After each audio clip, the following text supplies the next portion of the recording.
Okay, मैं अपनी गवाही से शुरू करता हूँ। बहुत छोटी छोटी चीज़ें हैं ज़िंदगी में, और बहुत कुछ नहीं जानता हूँ। पर बहुत अब से 15 साल में प्रभु ने बहुत लेके चला है, मुझे बहुत कुछ सिखाया है। एक ये मेरा कमरा है, अगर आप देखेंगे तो इस कमरे में प्रभु के साथ मेरी बहुत मुलाकात हुई है।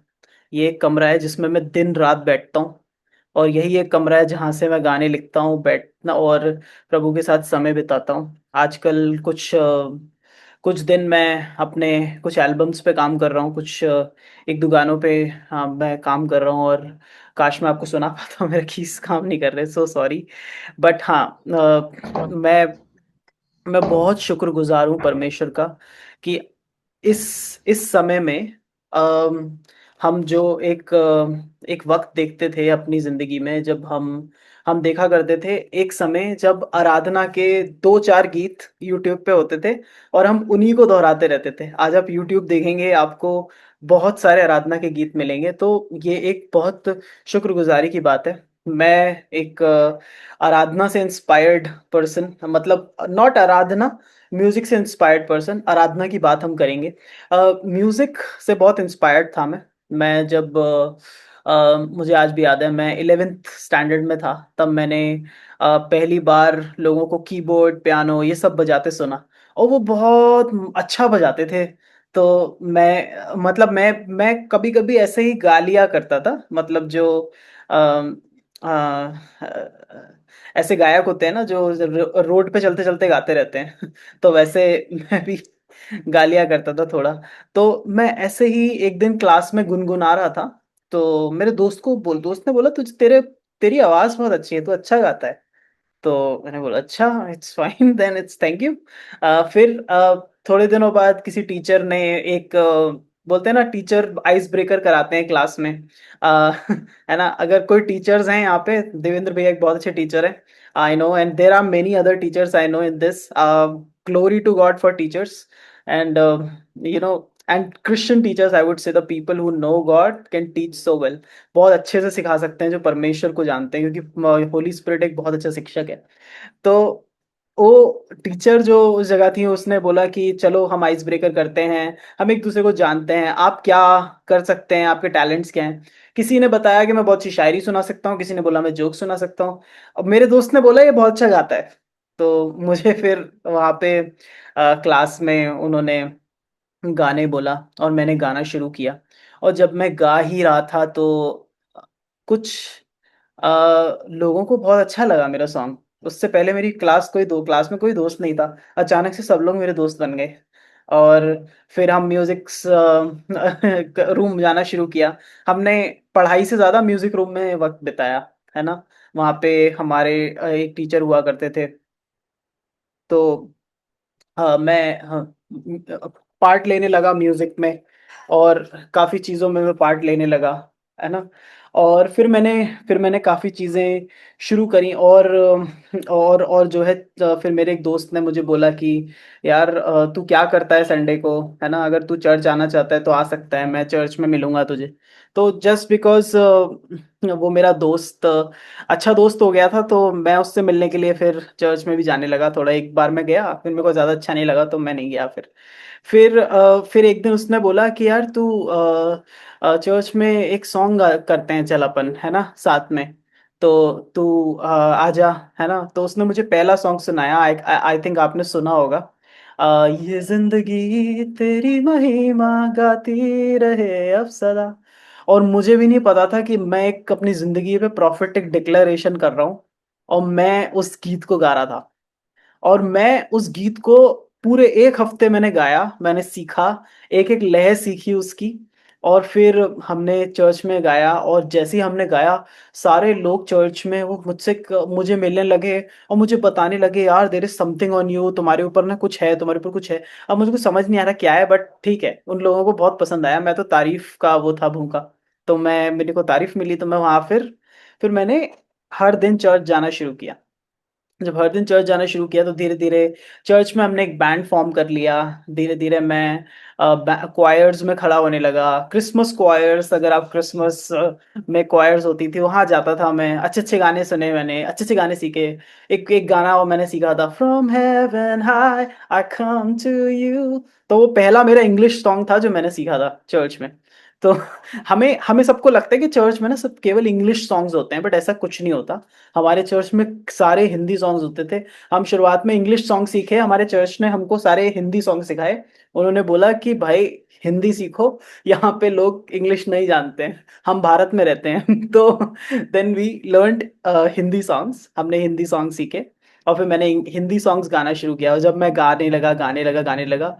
और बेसिकली मैं एक हिंदू परिवार से आता हूँ, तो ऑब्वियसली मेरे parents were not liking me going into another religion, अलग चर्च में जाने के लिए। तो शुरुआत थोड़ी सी कठिन थी, बट ठीक है, धीरे धीरे बढ़ रहे थे, है ना। और मेरी जिंदगी में ऑब्वियसली अपन जवान रहते हैं, अपने को कोई गाइड करने वाला नहीं होता, चीजें नहीं होती। तो अपन कई बार पापों में जिंदगी चलती रहती है, अपन गलत रास्ते पर जाते ही रहते हैं। हम ना हमेशा गलत रास्ते पे जाते हैं, गलत रास्ते पे जाते हैं। तो मैं भी गलत रास्ते पे जा ही रहा था, बट परमेश्वर ने मुझे खींच कर अपनी तरफ किया, जबकि वो जानता था कि मैं पापी हूं, और मैं उस पाप में कंटिन्यूअस था। चर्च में आने के बाद भी उस पाप में कंटिन्यूअस था, बट फिर भी हर दिन मैं चर्च जा रहा था, और हर दिन मेरे को एक्सेप्ट किया जा रहा था। तो हर दिन ये चीजें हो रही थी। एक वक्त की बात है, हमारा बैंड जो है बहुत अच्छा हो गया था आगरा में। हम लोग अच्छा, अब हम जो है, हमें स्पेशल सॉन्ग्स मिलते थे अलग अलग चर्चेस में, तो हम गाते थे। फिर मैं वहां से एक बहुत अच्छी चीज हुई। आ, वहां पे एक पास्टर थे, उसी मिनिस्ट्री में। तो उन्होंने बोला कि आप एक काम करें, आप ना हमारे चर्च में आए। और छत्तीसगढ़ में उन्होंने हमें इनवाइट किया, उन्होंने बोला कि आप 3 दिन रहिए वहाँ पे, 2 दिन की मीटिंग हम करना चाहते हैं, है ना। और उन्होंने हमें बुलाया। अब मुझे तो नहीं पता है वर्शिप क्या होती है, मुझे नहीं पता है आराधना क्या होती है। मुझे तो म्यूजिक पता है, मुझे तो गाने पता है। और एक बहुत अद्भुत चीज हुई उस जगह पे। जब मैं वहां गया तो मेरा यीशु मसीह से आमना सामना हुआ। जब उधर गया तो वहां पे मेरा माइंडसेट केवल परफॉर्मेंस का है। मैं केवल परफॉर्मेंस सोच रहा हूँ अपने दिमाग में, मेरी परफॉर्मेंस है। बट मैं गा रहा हूँ और लोग अपने हाथों को उठा रहे हैं, लोग हिल रहे हैं, लोग रो रहे हैं, और मुझे समझ नहीं आ रहा है ये सब क्या है, क्योंकि मेरे लिए तो ये सब कुछ नया था। तो मैं देख रहा हूँ कि कुछ तो हो रहा है, तो मैं और एक्साइटेड हो गया। आराधना किया वहां पे, सब कुछ किया। थोड़े वक्त बाद मुझे लगा कि यार लोग एक्टिंग कर रहे हैं क्या। फिर मेरे को समझ नहीं आया क्या हो रहा है ये, बट मैंने इग्नोर किया और मैं अपना गाता रहा, है ना। फिर एक गाना गाते गाते मैं थक गया। फिर मतलब हम एक ही गाना क्यों गा रहे हैं बार बार। Generally when flow of spirit होता है ना, तो आपको पता नहीं लगता कि आप आप क्या कर रहे हो, है ना। इट इज वेरी इंपॉर्टेंट कि हम फ्लो ऑफ द स्पिरिट को बरकरार रखें, आत्मा जैसे चलना चाहता है उसको बरकरार रखें। तो अब मैं तो आत्मिक व्यक्ति नहीं हूं, मैं आत्मा को नहीं जानता। मैं तो बस एक परफॉर्मेंस के लिए खड़ा हूं वहां पे। तो क्या हो रहा है कि मैं गाना गा रहा हूँ, अ, अ, तेरी स्तुति हो, तेरी महिमा हो, प्रशंसा। और वो कह रहे हैं कि यही गाओ, यही गाओ, यही गाओ, यही गाओ। मेरे दिमाग में और भी गाने आ रहे हैं, मैंने सीखे थे। मेरे दिमाग में और भी गाने आ रहे हैं, मैंने सीखे थे। तो मैं वो गा नहीं सकता। मैं वही गा सकता हूँ जो उन्होंने, पास्टर बोल रहे हैं प्लीज कंटिन्यू, यही गाना गाना है, यही गाना गाना है। फिर वो भैया भी आकर मुझे कान में बोल रहे हैं केवल यही गाना गाना है, और मैं गा रहा हूँ। अच्छा अच्छा चल रहा है, सब अच्छा चल रहा है। And out of nowhere I met Jesus उस दौरान। और उस दौरान मैंने एक बहुत अजीब सी और बहुत अद्भुत आवाज सुनी, और वो मुझसे ये कहती थी कि सब कुछ छोड़ मेरे पीछे हो ले, I will take complete responsibility of you. और उन उस दिन के बाद मेरी जिंदगी जो बदली है। फिर मेरे को दुआ करना नहीं आता था। और चर्च में ना क्या होता था कि माफ कीजिएगा, आप लोग, हम सब चर्च से हैं, मैं भी चर्च से हूँ, I really respect church. But at the same time church में क्या होता था, लोग दुआ करते थे और मुझे दुआ समझ में नहीं आती थी कि मेरे को क्या करना है। तो जनरली हालेलुया हालेलुया हालेलुया, प्रभु प्रभु प्रभु, ये शुरू होता था, और मैं भी ऐसे ही करता था। I started doing that. है ना? बट मेरे को समझ नहीं आ रहा था, मैं कभी परमेश्वर से कनेक्ट ही नहीं कर पा रहा था। फिर ना किसी ने मुझे ये बताया, मतलब किसी ने मुझे बताया परमेश्वर से ना आप बात कर सकते हो, परमेश्वर he can be your friend. किसी ने मुझे बताया, और मैं नहीं जानता कि वो बस ऐसी ही शायद कोई डिस्कशन किसी से हुई होगी और मैंने उसको सुना, और मैंने परमेश्वर से बात करना शुरू कर दिया। आई स्टार्टेड टॉकिंग कि प्रभु एक दिन मैं भी ये बजाऊंगा, और मैं कुछ भी अनाप शनाप जो भी मैं कर सकता हूँ मैं बात कर रहा हूँ। है ना, जैसे कि कोई एक छोटा बच्चा है, उसके उसके पास कोई नहीं है दोस्त उससे बात करने के लिए, तो अचानक से एक दोस्त मिलता है तो उसको वो पूरी दुनिया बता देता है अपनी। तो मैं सब कुछ कर रहा हूँ, बीइंग वर्नरेबल, वर्नरेबिलिटी से लेकर सारी फुलिश थिंग, सारी चीजें परमेश्वर को बता रहा हूँ। एक महीने खुदा ने मुझे लग के सुना। He didn't say a word. And I'm saying it again, I'm saying it again, I'm speaking it again. I'm not reading the word, nothing. I'm just speaking hours and hours to God. इसी room में, कभी छत पे, कभी कुछ, कभी कुछ। और उस वक्त के एक महीने बाद खुदा खुदा मुझसे मेरे कमरे में आके मिले। 31 अगस्त 2013 की बात है। God met me in my room. ये वाला रूम नहीं था, इसके पीछे वाला एक और रूम है उसमें। और गॉड डांस्ड विद मी उस रात। एंड दैट वाज उस दिन खुदा, मतलब खुदा ने मुझे छुआ। मेरे मेरे हाथ, मेरे दिल, मेरे मन, मेरे को ऐसा लग रहा था मैं जमीन से इतना ऊपर हूँ। और मैं नहीं जानता कि वो असली था, कैसे था, क्या था, पर वो बहुत अद्भुत एक्सपीरियंस था। फर्स्ट टाइम मैंने परमेश्वर को, मतलब फर्स्ट टाइम अगर कोई सच्चा परमेश्वर है तो मैंने उसको एक्सपीरियंस किया था। ऐसा ऐसा उस वक्त मुझे लगा था। और फिर उसके बाद मैं धीरे धीरे बढ़ता गया और ये एक्सपीरियंसेस बढ़ते गए। मैं आपको बता रहा हूँ, इस कमरे में मैंने नदियां बहते हुए देखा है। इस कमरे में मैं खड़ा हूं और नदियां बह रही हैं इस कमरे में, और मैं आधा डूबा हुआ हूं। ऐसी ऐसी ऐसी स्थितियां रही हैं। इस कमरे में मैंने देखा कि मेरे शरीर से आत्मा निकल कर आई और आत्मा दुआ कर रही है मेरे लिए, और मेरा शरीर वहीं पड़ा है। बहुत सारे ऐसे एक्सपीरियंसेस मेरे साथ हुए, और खुदा ने मेरा पर्सपेक्टिव परमेश्वर के बारे में बिल्कुल बदल दिया। फिर धीरे-धीरे मैं और बढ़ा, धीरे-धीरे मैं और बढ़ा, फिर दूसरे शहर गया। अब जब हम दूसरे शहर जाते हैं, दुआ, प्रार्थना, चर्च सब छूट गया। तो बहुत बहुत सिचुएशंस हुई उस वक़्त। उस वक़्त जो है थोड़ा और हाँ, मेरी आराधना बिल्कुल बदल चुकी थी। अब मैं जब आराधना करता था चर्च में तो लोग हील होने लगे, और बहुत सारी चीज़ें होने लगीं। और मैंने एक चीज़ देखी, एक दिन खुदा ने मुझे एक जगह पर खड़ा किया और कहा, वो एक मीटिंग चल रही थी, और उस मीटिंग में ना सब पास्टर, सारे लोग बहुत बिज़ी थे। लोगों के लिए कोई प्रार्थना करने वाला नहीं था। खुदा ने मुझसे कहा, "तू जा प्रार्थना कर।" और मैंने जाके लोगों के ऊपर प्रार्थना करना शुरू किया। जैसे ही मैंने हाथ रखा, एक बंदा गिर गया। मैंने बोला, "क्यों गिर रहे हो भाई? क्या हो गया?" तो फिर मैंने उसको उठाया, मैंने, "are you okay? Everything is fine?" तो वहाँ पे इतनी भयंकर उपस्थिति थी। मैं हाथ रख रहा था, मैं दुआ कर रहा था, और कुछ हो रहा था वहाँ पे उस जगह पे। लोग हील हो रहे थे। एक बहन मेरे पास आई और उन्होंने मुझे बोला, उनकी मम्मी मेरे पास आई, उन्होंने मुझे बोला कि इनकी ना बहुत वक़्त हो गया, कुछ कुछ तो बाँध है इनकी, इनकी शादी बहुत वक़्त से नहीं हो रही है, बहुत कुछ नहीं हो रहा है, बहुत सारी परेशानियाँ हैं घर में। मैंने उस बहन को बोला, मैंने पता नहीं कहाँ से आई जस्ट लेड हैंड्स, और मैंने उनको बोला, मैंने, बहन आपकी शादी होगी बहुत जल्दी। और कुछ 2-3 महीने में शी गॉट मैरिड। और फिर उसके बाद प्रभु ने मुझे लेकर गए अलग-अलग गाँव, अलग-अलग जगहों पे मैं गया। वहाँ पे जब मैं जब जब एक जगह मैं बैठा था, मैंने फर्स्ट टाइम मेरा दुष्ट आत्मा के साथ एक्सपीरियंस हुआ। उस जगह मैंने देखा कि दुष्ट आत्मा निकल के भाग गई उस शरीर में से। और मुझे समझ नहीं आ रहा था ये क्या चीज़ है, मुझे अथॉरिटी नहीं पता थी, मुझे कुछ नहीं पता था, पर ये एक बहुत अद्भुत चीज़ थी, मेरे को मज़ा आ रहा था ये सब करने में। पर फिर कुछ वक़्त बाद परमेश्वर इन सबसे मुझे जुदा कर दिया, एक अलग जगह लेकर गए। और अब मैं जब दूसरे शहर, दूसरे जगह गया, वहाँ पर अ, खुदा मुझे अलग तरीके से मिले। वहाँ पे उस दौरान मैं गाने लिखने लगा, अकेला बैठकर। जब मैं गाने लिखता था, बहुत चीज़ें होती थी। उस वक़्त मेरी ज़िंदगी में कुछ ऐसे ऐसे वक़्त मिल रहे लग रहे थे, उस वक़्त मेरी ज़िंदगी में कुछ ऐसी-ऐसी चीज़ें चल रही थी कि मैं जो है बहुत सारी चीज़ें सीख रहा था। और उस वक़्त बहुत कठिन समय ऐसे हो गए जहाँ पे मैंने एक बार अपने शरीर को जो है ख़त्म करने का भी प्रयास किया। ऐसे ऐसी कठिनाइयाँ जो है हुई, चर्च से अलग हो गया, लोगों से अलग हो गया, मैं बहुत अकेला पड़ गया था।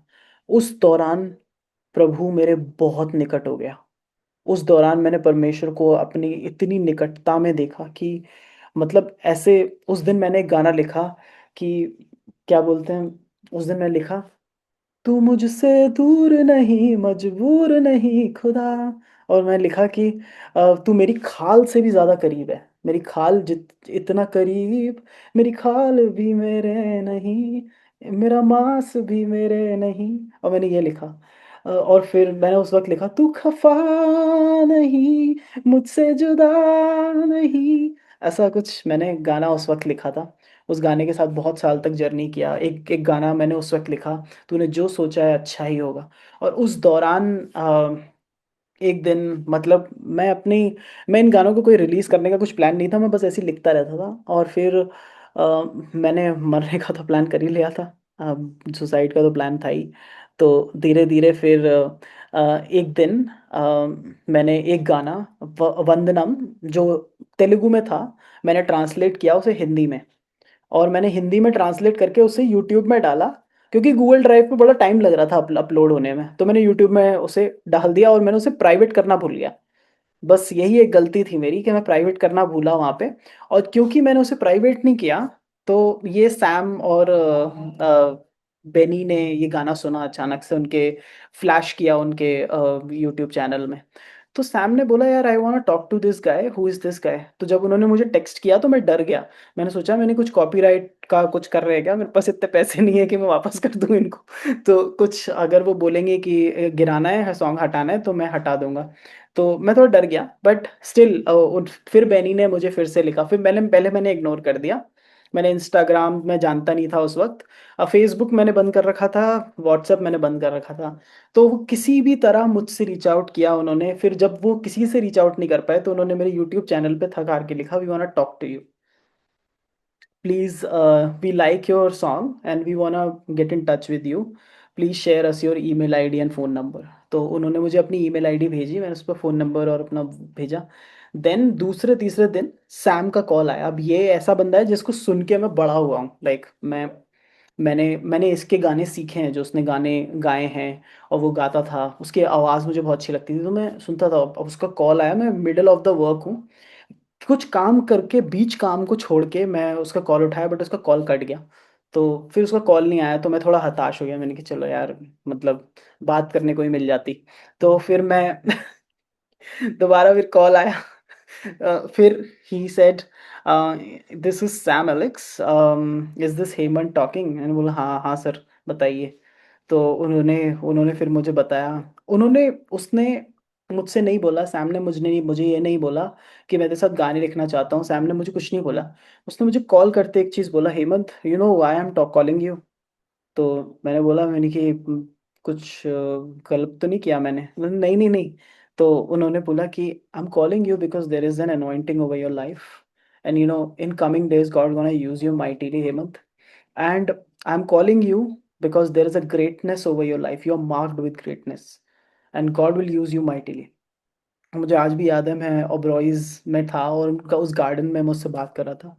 He talked to me around 1 hour, 1 घंटा उसने बात किया। और उसने मुझे फिर सबसे लास्ट में, सारी बात करने के बाद उसने सबसे लास्ट में मुझसे पूछा कि मैं एक प्रोजेक्ट कर रहा हूँ। मेरे पास 4 सॉन्ग्स हैं हेमंत, है ना? उसमें से तू चारों सॉन्ग सुन और मुझे बता कि तू क्या कौन-सा सॉन्ग तेरे को पसंद है। But specially from my heart I want to work with you on दिल की गहराई से। तो दिल की गहराई से उन्होंने जब मुझे मेरे हाथ मतलब मुझे बताया, तो उसके पास बस एक वो था, क्या बोलते हैं, ना ना ना ना ना ना ना ना ना ना ना, ये केवल इतनी सी मेलोडी थी। और इतनी सी मेलोडी में वो मुझे चाहते थे कि मैं कुछ लिखूं। अब मैं खुदा के पास गया, मैंने खुदा से कहा, मैंने बहुत दिनों से प्रार्थना नहीं किया। मेरे पास्टर ने मुझसे बोला है कि मेरी अनॉइंटिंग चली गई है और मेरे को वचन भी नहीं पढ़ा मैंने बहुत दिनों से। मैंने कुछ भी नहीं किया है, और this guy wants a song, ठीक है? And you know God, he has been my hero for a longer period of time, so I don't want to send him, you know, ऐसे ही मैंने ऐसे खुदा से आके बात की। और मैंने वचन खोला ही था, उसमें लिखा था all my fountains are found in you. और गाने का बेस तैयार हो गया। मैं लिखा, मेरे सारे सोते मैं तुझ में ही पाता हूँ, जिंदगी भर रहूं तेरी छाया में प्रभु। मेरे सारे सोते मैं तुझ में ही पाता हूँ। और ये लिख के मैं दूसरे दिन लेकर गया, एंड वो कुछ वक्त थोड़ी देर हैरान रहा। उसने मुझे बोला, do you know you completed this song Hemant, you completed, this is what I wanted. And then then वो he flied to Delhi for me, मेरे लिए वो मेरे भी हैदराबाद से दिल्ली आए। And he recorded me in in in F O L J में उस वक्त वो होता था, स्टूडियो होता था छोटा सा। तो वहाँ पे ही रिकॉर्डेड मी। जब दूसरे दिन, दो दो सेशन थे, पहले दिन और दूसरे दिन, जब मैं दूसरे दिन गया तो उन्होंने रिकॉर्ड किया। उस वक्त उन्होंने बोला कि Hemant, this is the empty part, you know I want you to pour out yourself, जो लिखना है ना लिख इस जगह पे। एंड देयर आई गो, है ना। तू क्या लिखना चाहेगा? तो मैं अपनी कुछ किताबें निकालने लगा जिसमें करीबन 80-82 सॉन्ग्स थे जो मैंने लिखे थे। मैंने कहा इसमें से कुछ लिख सकते हैं अपन। तो उसने बोला कि ही laughed at me and he said कि इतने सारे सॉन्ग लिखे हैं तूने? मैंने कि हाँ मैं लिख चुका हूँ, ये सब गाने हैं, मतलब मेरी हर परिस्थिति के अनुसार कुछ ना कुछ गाने मैंने लिखे थे। तो फिर उन्होंने बोला कि Hemant, I want you to sing something from your heart out, sing sing anything. और वहां मैं लिखा, मेरी स्तुति को तेरे चरणों में इत्र के समान उड़े लूंगा मैं। And at that time I wanted to die, I wanted to end my life. Things are not going well in my life, I was not financially well. सब चीज़ें खराब हो चुकी थी और उस वक्त मैं ये लिख रहा था, मुझे भी नहीं पता क्यों लिखा मैंने। उस दिन मैं गाड़ी में बैठा और मैं खुदा से बात करने लगा। मैंने कि मैं तो इतना बुरा हूँ, मेरी अनॉइंटिंग जा चुकी है, मैं पापी हूँ, मैंने ज़िंदगी में कुछ अच्छा नहीं किया, मैंने सबको धोखा दिया है। आपको क्यों लगता है कि मैं काबिल हूँ? Then God said, Hemant, stop trusting your righteousness, start trusting my righteousness. अपनी धार्मिकता, अपनी पवित्रता को भूलकर मेरी पवित्रता पर ध्यान दे, मेरी पवित्रता पर जो है निर्भर हो। उस दिन से मेरी सोच परमेश्वर के बारे में बदल गई कि वो एक प्रेम करने वाला पिता है और वो एक सामर्थी पिता है। और सच में उन दिनों के बाद मैंने परमेश्वर को देखा है आज तक। He has been a person, वो एक ऐसा इंसान मेरी ज़िंदगी में हुआ है जिसने मुझे सबसे ज़्यादा प्यार किया है। मैं आज अगर देखूँ ना, तो मैंने अपनी ज़िंदगी में कुछ भी अच्छा नहीं किया। I haven't earned anything yet. मैं अगर अपनी अपनी अपनी कुछ भी चीज़ लेकर जाऊँ ना, अगर मैं ये भी कहूँगा कि प्रभु मैंने एक गाना तेरे लिए लिखा है, वो भी मैले चितड़े कपड़े हैं। पर जब जब मैंने हज़ारों ज़ुबानें लिखा उस वक़्त, अ, वो गाना मुझे नहीं पता था कि वो इस्तेमाल करेगा प्रभु। और जब वो गाना इस्तेमाल हुआ, लोगों को हील करने लगा वो गाना, तब मुझे एक चीज़ समझ आई कि जब परमेश्वर आपकी आराधना एक्सेप्ट करता है, I am not sure how correct I am in this, but मैंने सोचा कि प्रभु जब आपकी भेंट एक्सेप्ट करता है ना, जब आप बगल में बैठे हुए यहूदाओं को रोकता है और कहता है कि तू चुप रहे, मैं जानता हूँ वो क्या कर रही है। हाँ, क्या मरियम क्या कर रही थी उसको पता था यीशु मसीह को, इसलिए उसने यहूदा को रोका और डिस्टर्ब किया। तो मैंने ये देखा है कि प्रभु बहुत सारे लोगों को ना साइड कर देगा, बहुत सारी आवाज़ों को पीछे कर देगा। केवल प्रभु बोलेगा और कहेगा कि हाँ मैं एक्सेप्ट करता हूँ तेरी आराधना। और मेरे को ऐसा लगा कि प्रभु ने मेरी आराधना एक्सेप्ट करी। और वो गाना, और वो गाना मैंने, मेरी जिंदगी की एक दुआ थी कि 1000-1200 लोग एक आवाज में परमेश्वर की आराधना करें। और मैं एक दिन एक नागपुर में था एक कन्वेंशन में, और मैंने टीम से बोला, guys let's turn off all the music, let's सिंग हजारों मैं आज एक चीज बोलता हूँ कि ना, उस जगह पर एक आवाज सुनाई दे रही थी, बस एक आवाज। I could see only one voice and I could see angels ascend and descend. Angels उस जगह पे थे, आराधन, और वो, और मैं समझ पा रहा था कि ऐसी आवाज, वो ऐसी गूंज थी, वो एक ऐसी आवाज थी जो सारे लोग एक साथ गा रहे थे। और दिल मेरा जो है, उस दिन मैंने एक एक ड्रीम को पूरा होते हुए देखा। हालांकि मुझे एक चीज देखना है, मैं आज भी देवेंद्र भैया से कहता हूँ, एक सॉन्ग है जो क्या बोलते हैं, महिमा तेरी, आदर तेरा। मैं हमेशा कहता हूँ कि जब भी मैं इस सॉन्ग को देखता हूँ ना, मैं ऐसा देखता हूँ कि एक पूरे स्टेडियम भरा है और काफी लोग जो है उस गाने को गा रहे हैं। तो मैं कई बार ये चीज सोचता हूँ, आराधना गानों से ऊपर है, सिंगिंग से ऊपर है। कई बार हम सोचते हैं कि ना आराधना एक सब्स्टिट्यूट है। So lot of time what we do कि हम लोग आराधना को ना एक बहुत ऐसा अजीब सा सब्स्टिट्यूट ले लेते हैं। हमारा दिल टूटा है, आओ हम आराधना करें। नहीं, यू नो आई वुड से यू नो हमारे चर्च में चीज़ें ठीक नहीं चल रही, किसी से लड़ाई हो गई, 4 मिनट पहले लड़ाई करके आए हैं, थोड़ी देर बाद सोच रहे हैं कि बहुत हम परमेश्वर के सामने आ गए, अब हम आराधना करेंगे, सब ठीक हो जाएगा। नहीं, परमेश्वर कहता है कि सब जा पहले सुलह कर, जा पहले सुलह कर ले, पहले सुलह कर ले। वो कहता है कि Hemant, let's keep the music aside ना, let's keep the instrument aside, let's talk, why not. आ हम बात करते हैं, वचन खोल, आ हम बात करते हैं, आ हम ये करते हैं। सो हमारे पास्टर एक चीज कहते हैं कि there there are many strong and amazing worshippers in the church, but there are many people who haven't who haven't done the deep dive in the word of God. This is where he will be talking through. बहुत सारे लोग एक सवाल मुझसे अक्सर आके पूछते हैं, भैया हम परमेश्वर की आवाज़ कैसे सुने। मैंने उनको यही बताया, मैंने वचन से सुनना सीखा। जब भी मैंने परमेश्वर को सुनना था, मैंने वचन पढ़ा, परमेश्वर ने मुझे बताया कि वो क्या कहना चाहता है। तो मैंने एक चीज़, इस चीज़ को मैंने बहुत अच्छे से देखा है कि let's not treat worship as a substitute in any area. Substitute in the sense कि कभी भी आराधना को ऐसे ना कहें कि आराधना कोई जगह भरने के लिए नहीं है। आराधना आपके जीवन में कोई खाली स्थान भरने के लिए नहीं है। आराधना हमारे लिए नहीं है, आराधना केवल परमेश्वर के लिए है। केवल वही डिजर्व करता है आराधना, वो हमारे लिए नहीं है। हाँ, कई बार ऐसा होता है कि परमेश्वर गाएगा हमारे लिए। If you read songs of Solomon, श्रेष्ठ गीत अगर आप देखेंगे तो उसमें सोलोमन भी गा रहा है और उसकी ब्राइड्स भी गा रही हैं। So we as a church, when we give worship to the Lord from all our heart, that's where God, really accept and we see कि वो बहुत ना, वो बहुत पवित्र है।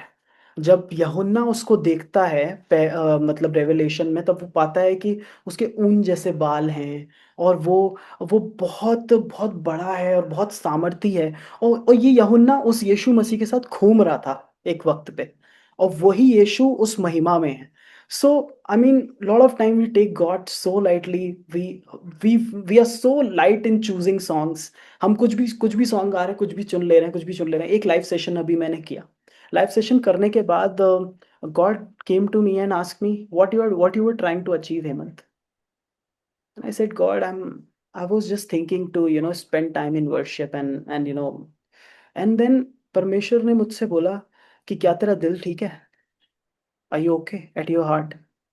मैंने बोला नहीं, मैं तुझसे क्या झूठ बोलूँ, तुझे सब पता है मैं ठीक नहीं हूँ। और खुदा ने मुझे बोला, when you are not fine you should have come to me, not go live.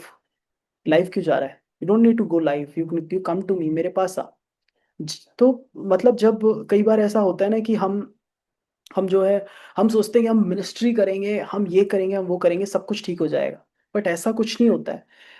बहुत अद्भुत समय तब होता है जब हम परमेश्वर के पास चले गए, उसने हमारे दिल को ठीक किया, क्योंकि चंगा करने वाला वही है। ना मिनिस्ट्री ठीक करेगी, ना आराधना का एक बहुत बढ़िया सेशन ठीक करेगा, ना कोई एक बहुत अच्छी मेडिसिन ठीक करेगी, ना if any of you have been going to psychiatrist or any of your family member have been going to psychiatrist, guys, I felt like मेरे को भी लगा था कि मैं साइकेट्रिस्ट के पास जाऊं किसी एक पॉइंट पे, पर नहीं।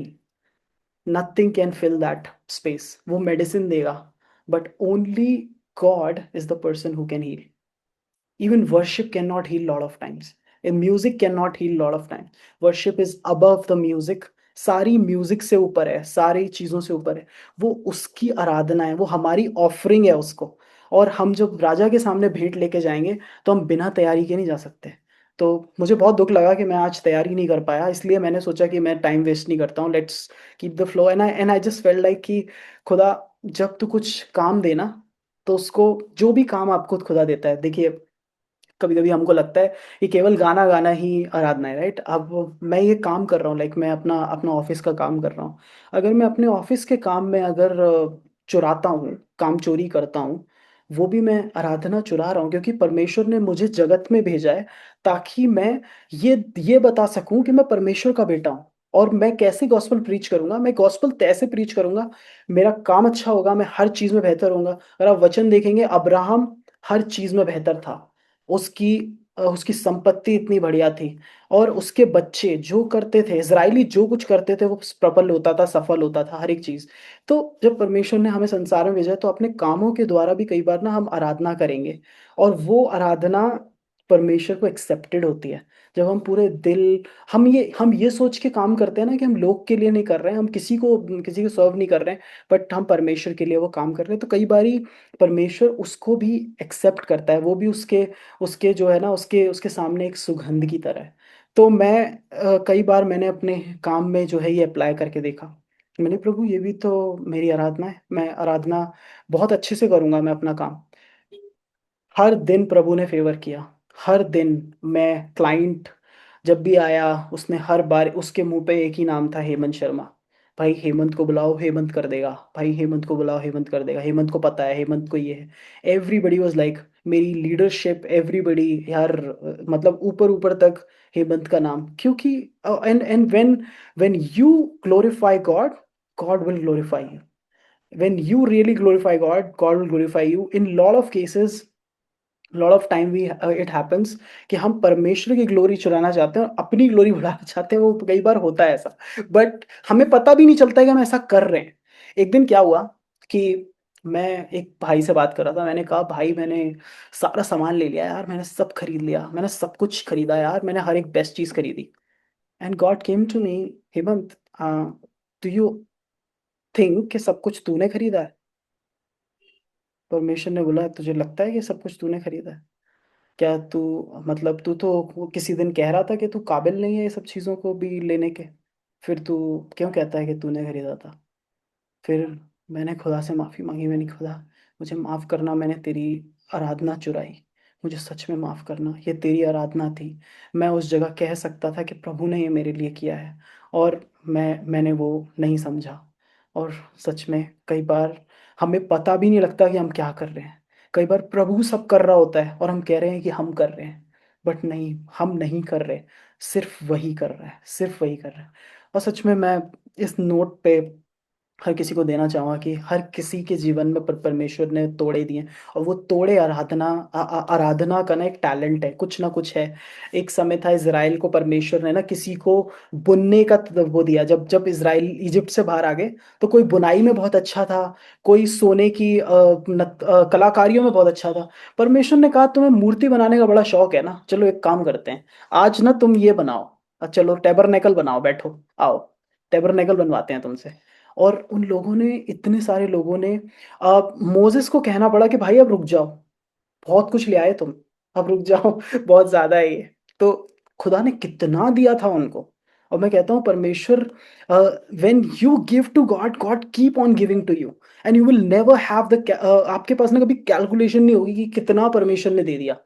वो देता चला जाएगा, वो इतना देगा कि कई बार ना कलीसिया बोलेगी, भाई अब रुक जा हेमंत, बस हो गया, रुक जा, बहुत ज़्यादा है ये, अभी 2-4 साल और चलेगा, रुक जा, अब इससे ज़्यादा एक नॉट स्टेज और खरीद ले, नहीं नहीं नहीं, रुक जाओ। So God gives, like a lot of time when Moses came and Moses asked forgiveness, and God forgave Israel, and God asked them to move into the right direction. Whenever God is asking you to move in some direction, He will provide for sure. ये चीज़ मैंने देखी है। परमेश्वर ने जब भी मेरे को मूव करने के लिए, अगर खुदा ने आपके हृदय में आपको आराधना का हृदय दिया है, तो खुदा उस आराधना के हृदय के लिए प्रोवाइड करेगा। If for example, if if you all are working, अगर आप काम कर रहे हैं आपके काम की जगह में, अगर अगर परमेश्वर ने आपको कोई काम दिया है, अगर परमेश्वर ने आपको कोई नौकरी दी है, तो एक बहुत अद्भुत बात ये है कि परमेश्वर उस नौकरी में चाहे फ़ेवर प्रोवाइड करना पड़े, चाहे पोज़ीशन प्रोवाइड करनी पड़े, चाहे आपको कहीं से कोई सिफ़ारिश प्रोवाइड करनी पड़े, परमेश्वर आपको करके देगा। क्योंकि वो, अगर परमेश्वर ने आपका आराधना का दिल देखा है तो। So lot of time we need is a heart of worship and heart of faithfulness, that we will stay consistent God. हम तेरी आराधना करेंगे, हम किसी मनुष्य के आगे नहीं झुकेंगे। हम नहीं जाएँगे इजिप्ट में, हम वापस नहीं जाएँगे इजिप्ट में, हम वापस नहीं जाएँगे उन जगहों पे जहाँ से यीशु मसीह निकाल के ले आया। और हम और हम चलते रहेंगे, हम चलते रहेंगे, हम चलते रहेंगे और खुदा प्रोवाइड करता रहेगा। For example lot of times कई सारी लतों से निकलने के लिए हमें लगता है कि क्या करें? क्या हम बहुत सारी बाइबल पढ़ें? क्या हम बहुत कुछ करें? अरे! आज आज बहुत ट्राई किया था, आज फिर से फ़ेल हो गया, आज फिर से फ़ेल हो गया। मैं सोच रहा था कि मैं थोड़ा ना चीनी को काटूँगा, पर कल मेरे को रसमलाई दिख गई तो मैंने खा ली। But but you are thinking, you are planning something that I need to lose this habit. I eat lot of sugar और मुझे शुगर को काटना है। तो अब कई बार ऐसा लगता है कि यार मैं कैसे करूँगा? Take the help from Holy Spirit. Holy Spirit has a very creative ideas, मैं आपको बता नहीं सकता। वो इतना क्रिएटिव है, इतना क्रिएटिव है। वो बहुत तरीके से बताता है कि क्या करना है, क्या नहीं करना है, वो बहुत अच्छे से बताता है वो। मैंने देखा होली स्पिरिट को बताते हुए। और वो कई बार खुदा ने होली स्पिरिट ने ये बाइबल से मुझे दुआ कराई। जब मेरे को समझ नहीं आया ना कि कैसे दुआ करनी है, तो होली स्पिरिट ने बोला बस ये साम पढ़। रीड दिस साम अगेन एंड अगेन। ये वाला साम दोबारा से, दोबारा से, दोबारा से, दोबारा से पढ़। तो कई बार अगर आपको लगे ना आपको दुआ समझ नहीं आ रही क्या करनी है, रीड द साम अगेन। किसी आदत से निकलना है ना, take the help from Holy Spirit. Lot of time don't beat yourself, अपने आप को बीट ना करें। परमेश्वर का अनुग्रह बहुत सामर्थी है।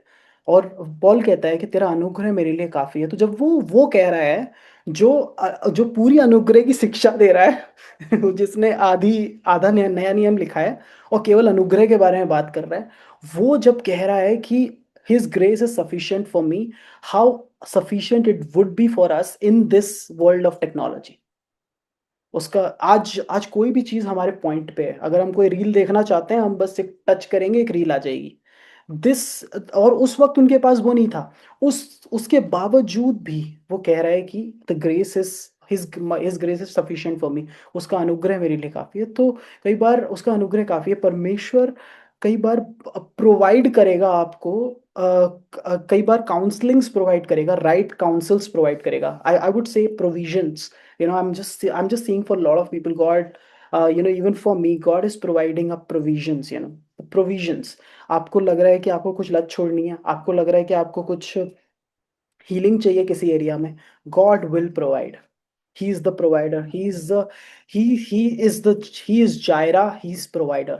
ही प्रोवाइड्स, वो प्रोवाइड करता है किसी भी हालत में, किसी भी चीज को। But it's just about that you just want to worship him. Your heart is just to worship him. केवल उसकी आराधना के लिए दिल दिल उमड़ रहा है कि बस प्रभु, बस तेरी आराधना करना चाहता हूँ और कुछ नहीं चाहता। नहीं खुदा, मैं जानता हूँ ये सारी चीज़ें मेरे लिए ज़रूरी हैं, बट इन सबको साइड में रख के बस तेरी आराधना करना चाहता हूँ। ये 4 चीज़ें मुझे रोक रही हैं, मेरा काम मुझे रोक रहा है, मुझे ये चीज़ें रोक रही हैं खुदा। मैं जानता हूँ कि मेरा फ़ोकस आज वहाँ है, बट फिर भी please help to fix my focus on you. I want to worship you. And when your heart is so immersed for him, when he see कि ना जो प्रेम मैं इससे कर रहा हूँ ना, उस प्रेम का असर इस पे हो रहा है, और ये प्रेम उस प्रेम से मुझे प्रेम करना चाहता है। God will provide everything. God will send angels to work on your behalf. God will supply the needs. God will supply the favor from all the sides, everywhere. Nobody knows कहाँ से अचानक से अकाउंट में पैसे आएंगे। Nobody knows. God will do that. परमेश्वर करता है। मैं I'm not a prosperity preacher, but I'm saying that God provides. I'm not talking about money only. I'm talking about everything. आपको स्टूडियो शुरू करना है, God will provide. Heart right होना चाहिए। दिल में आराधना है, प्रभु ज़रूर प्रोवाइड करेगा। दिल में आराधना है, उसकी आराधना के लिए करना चाहते हो, गॉड विल प्रोवाइड। उसकी आराधना के लिए शुरू करना चाहते हो कोई काम, गॉड विल प्रोवाइड। तुम्हें 4 लोगों की मदद करनी है, तुम्हारा दिल बहुत अच्छा है, God will provide. So this is what, I just believe that this is how God is, and वो मेरे लिए ऐसे रहा है। Thank you so much. That's it.